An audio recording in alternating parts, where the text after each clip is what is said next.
Okay, may nagtanong po sa akin. I'm so sorry. Um, I will just going to answer this question now. Pero I think it was 2 days ago it was being given to me by one of the commentors na nag-comment dito. So, ito po kasi ang sabi niya, may tatayo na ba ang third temple? Well, dalawa lang po ang sagot ko. Posible at hindi ko alam. Bakit sinama ko yung hindi ko alam? Okay, doon muna tayo sa posible. Posible na behind the scenes, pwede po siyang nangyayari. Anyway, wala naman pong magiging kontra yan sa scripture kung whether gawin ngayon o hindi. Amen? Pangalawa, hindi ko alam.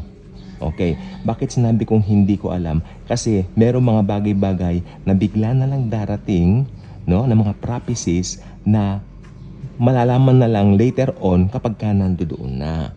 Okay, hope na iintindihan po ninyo. Pero ang maliwanag po kasi sa Bible ganito po. Yung Antichrist, yan po, yung parang ganyan nasa litrato. Siya po talaga magkakaroon ng magkakaroon din ng tinatawag na hangarin para linlangin yung mga Hudyo. Kasi ganito po mangyayari, makukuha niya yung attention ng mga Jews during that time, and siyempre atat na atat ng mga Hudyo to build their third temple. That's why madali niya makukuha ang loob at pangangakuan niya sila na itatatag na yung third temple nila. Okay. Pero may nakalagay po sa Bible na hindi lilitaw ang Antichrist hanggang nandito pa yung restrainer, which is tayo nga po mga believers. Tayo mga born again Christians, born again believers. Okay, so kung habang nandito pa tayo, hindi malalantad ang Antichrist. Kaya nga po ang conclusion ko pong talaga, we will never,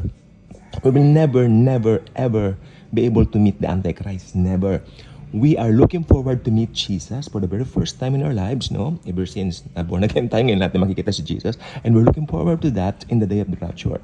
Pero yung Antichrist, hindi natin siya makikita. Sapagkat right after the rapture, magkakaroon ng turmoil dito, magkakaroon ng confusion, great confusion, na talagang wow. Pero pag nag-rapture na, pasok na yung tribulation, tatandaan niyo po yan. That's why ang mangyari po ngayon, ang isang public figure na ito ay lilito bigla. Habang nalilito ang mundo, habang nalilito ang sangkatauhan, may lilito na public figure. At sasabihin niya, kinuha sila ng mga alien. Huwag kayong malito. Yung mga taong yan, ng mga praise the Lord, hallelujah, hallelujah, hallelujah. Kinuha ng mga alien, sasabihin niya. Malito lang ang mga tao. Tandaan po ninyo, may mga palabas na E.T., Lord of the Rings, mga aliens, mga Star Wars, Star Trek, ganyan. So, nakaset na ang mind ng mga tao to believe that lie. Dahil yung mga tao nanonood ng mga ganyan, mostly hindi naman nagbabasa ng Biblia. Hindi naman sila masyadong nagpo-focus sa mga bagay na spiritual. They're more focused on the natural and the world. So, ayan po ang gusto ko po sabihin. So, posible at hindi ko po alam. Okay? So, ano ngayon? Actually, may nagsasabi na dapat daw itayo yung third temple dito sa exact location na to, exact location. Hindi! Alam nyo, kahit saan pwedeng itayo yan. Ang importante may third temple na matatayo. Kahit saan po, dun sa within sa Israel, pwedeng itayo yan. Kasi ang point dito, magkakaroon ng offering. At ayun ang ipapahinto niya. Tandaan po ninyo, bago tumapik o pumasok yung Great Tribulation, papanik siya doon sa temple na yon at ipapahinto niyang offering. At ang pinakamasaklap, ito pa yung binabanggit ng Biblia na kalapastangan ng walang pangalawa, gagawin niya. Sasabihin niya, ako ang Diyos na makapangyarihan sa lahat. Yung mahahati na yung mga tao, mag-iisip ng ibang tao. May mga ibang tao na mag-iisip, why is he saying these things? And then, ayan na. Sasabihin niya, kailangan kayo magpatatak ng ganito. Naniniwala ako ito ay isang part ng technology na itatatak sa kamay, parang i-inject sa kamay, at hindi kayo makakabili, hindi kayo makakabili ng mga pagkain nyo, sardinas, meatloaf, Jollibee, McDo, hindi kayo makakabili ng mga ganyan, hindi kayo makakabili sa palengke kung wala kayong microchip na tatak na yan. Okay? So, yung pong gusto ko po sabihin sa inyo, ayan po. Pagka itinanghal niya na, alam niyo ang tawag ng Biblia rito sa Biblia ng Tagalog? Meron ba kayong Biblia ng Tagalog?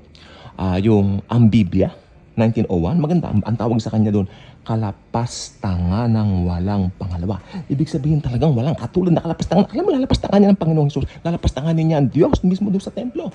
Walang gumawa mga Hudyo yan. Yun lang Antikristo. Sapagkat ang Antikristo ay isang hentil. Okay? Isa siyang Gentile. Naniniwala po ko, siya po ay part ng UN at siya po ay Europeano, no? At so malapit na po talaga maganap ang lahat ng ito. Pero huwag tayong matatakot dahil maitayo man o hindi sa panahon natin ng Third Temple, ito lang gusto ko sabihin, matatayo at matatayo ito. God bless.